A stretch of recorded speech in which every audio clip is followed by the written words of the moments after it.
Alright, looks like we got another new character inbound. This time, a ship. We don't usually see the ships coming in because, all they do is characters. And any ships that we do get are capital ships. Because, you know, we need 47 capital ships and only, 20 regular ships. That makes sense. Seriously, there's so many capital ships that they don't have full teams for. There's not a full First Order team. There's not a full Resistance team. There's not a full Separatist team. There's not a full... I don't even think there's a full Empire team. Pretty sure there's not. Right? Yeah, I'm pretty sure there's not. I think it's short by like one ship to have a full Empire team. But it doesn't matter because there's 2 Empire capital ships. Oh no, 3. I forgot. Piet. So even if they had enough for 1, what about the other 2? So there's a massive imbalance there. So to a certain extent, this regular ship is pretty welcome. At least it adds another, what do you call it? Another Indian, so to speak. You know what I mean? Like jobs will say too many chiefs, not enough Indians. That was like a job that I worked at, a temp job I had back in 2014, I think. It was a employee-owned place, so everybody had a say, and that was what some of the temp people like me would say, oh, there's too many chiefs, not enough Indians. So that's like this. There's the ratio of capital ships to fighters is ridiculous. So, hey, this is kind of a welcome thing. Another regular ship. Anyhow, let's get into it. Hey, all table heroes. The tie-in Interceptor prototype, piloted by Second Sister, so she's got a ship already, is landing on the hull tables. While the ship is already a fast attack craft that is as nimble as it is deadly, Second Sister's force powers, allow it to perform maneuvers many would consider to be unnatural. Her force powers can control the ship, sort of. That's cool. Like a force power I always thought that the character should have, and I was hoping it was going to come out in this last trilogy, and instead Disney butchered it, and it was a crappy trilogy, but I was hoping there'd be like force flying. Like, why doesn't anybody fly ever? Come on, you should be able to manipulate like some high-end, like Yoda? You mean to tell me he can't manipulate the force to make him essentially fly? Ugh. But you got this one manipulating the force to, I don't know, help her ship move in crazy ways, like a UFO. Anyway, below we take a deep dive into the inspirations and motivations of the designers as they work to bring this lethal Imperial craft to the Galaxy of Heroes. I mean, they're talking about it like that, but all it looks like is a thin, what's it called? Silencer, TIE Silencer, Kylo ship. It just looks like a thinned out version of that. Like, they're acting like, oh my god, there was so much design work. No, it's not. You started with TIE Silencer and thinned it out. And you made it a little gray. You'd lightened up the colors, because TIE Silencer's all black, so this is gray now. Anyways, the basics. Works well with Empire fleets, obviously. Just look at the picture. And if it's Second Sister, she's got an Empire tag, so duh. TIE Interceptor under Chimera shouldn't be one-shotting Executor defenses, but should now have all the tools needed to challenge many of the fleets in the game. Oh, so they're saying that this will be kind of like a counter to Executor? Jeez, like there's so much work to get the Executor, and now they're not nerfing it, but making a new meta?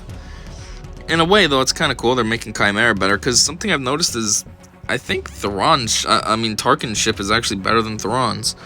So, that's good if they're kind of beefing up Thrawn again. Anyway, TIE Interceptor's reinforcement ability is powerful and can help turn the tide of a battle. But let me guess, everybody that'll use TIE Interceptor will be stupid and put it on the front line defense, kind of like they do with Vader. Vader's ship comes in and gives all the ships AoE, but every time you go up against a team that has Vader on their squad, where is he? One of the first 3 ships out. And then the reinforcement doesn't work. Nobody's getting the AoE. And I'm like, it works for me. I'm not getting all this AoE, but it's stupid strategy on their end. Actually, it's not even strategy. It's just stupid. So, hopefully people aren't dumb with this one then and actually use it to its full potential and have it come in as a reinforcement. Anyways, unique attributes. TIE Interceptor. I thought this was tie-in Interceptor. Why is it just straight TIE now? Introduces the new effects Ruthless and Pursued Target. not to keep going back and forth, but I also noticed this has an Inquisitorius tag, so I'm thinking, one, second sister had that, so that's cool that there could be more Inquisitors, and two, maybe there'll be more Inquisitor ships as well, so that's sort of cool. Anyway, and pursuit target. This ship goes real fast. It currently has the second highest speed rating of any ship in the game. I don't really know the ship speeds, because it's not something I pay attention to, because there's no ship mods, and I'm not saying I want them, I'm just saying. So I'm wondering, what is the current first fastest ship, and second, what is the current second fastest that this one's basically replacing? I don't know. I don't know that information. Like I said, I don't pay attention. Anyway, inspiration. We've been looking for a ship to lift Empire fleets for a while, and have had several ideas as to which ones we might add to the game. Some of the ships we considered would have been crewless or were simply clones of ships already in the game. Crewless is fine, because I feel like that helps you a little bit. Like, you don't have to, like, look, this one is with Second Sister. So you need to have Second Sister unlocked, which we do. She was part of a marquee event, but we only have her 3 stars. So you gotta work hard at beefing her up so then she can fully maximize the ship's potential. Otherwise, if she's just sitting at 3-star level, gear level, let's say 9, she's not maximizing the ship's potential. So crewless at least avoids that. Now it's just, you just need to unlock the ship in 7-star, boom, bam, done. But anyway, the TIE Interceptor has been missing from Empire fleets, and the recently released Second Sister worked well as the pilot, especially considering her force powers provided a great excuse for the ship's high speed and maneuverability theme. Second Sister's TIE Interceptor is technically a prototype, as the Empire didn't officially deploy them until 3 years before the destruction of the first Death Star. The TIE Interceptor is known for its speed and firepower, 2 attributes we feel the kit represents well. Okay, so first off, Vader's ship had crooked things like that as well, so what? They were kind of experimenting with combining a regular TIE pilot with Vader's design? And then 2, is that where Kylo got his silencer design from? He copied the Empire? I mean, at the end of the day, Empire was his grandpa, and he started out idolizing him, so, I didn't know that. I don't know if that's something I should have known, but I didn't know it. Anyways, strategy tips. The TIE Interceptor has a strong reinforcement ability and works with TIE Advanced X1 ×1 Vader to lower call reinforcement cooldown. On the topic of Vader's ship, keep reading below for more info on how the interaction works, as well as more details about the kit touch-up we made to Vader's ship. The TIE Interceptor ruthlessly pursues targets, especially Jedi enemies. So that could be a pain in the butt against, like, a Kenobi team, because there's a lot of Jedis on that one. I mean, you got Jedi Consular potentially, Plo Koon potentially, Ahsoka, Anakin. Who else? It's at least 4, you know. The ship, well, and technically the capital ship, but you can't really attack capital ships, so. The ship works best with fleets that are a mix of Empire, Inquisitorius, and Sith ships. By keeping it limited to those factions, the TIE Interceptor will have access to its full arsenal. Well, if you're using an Empire Elite anyways, I think that's mostly what you're going to be doing. Obviously, you're going to be using Empire. And Sith, possibly, because there's not enough. Well, actually, this one would be the filler, so I don't know. Still, it would make sense, obviously, with Empire. Anyways, FAQ. Oh, another thing, too, for a strategy tip. Like I already said, make it be a reinforcement. It clearly says reinforcements are good, so don't put it on the front lines.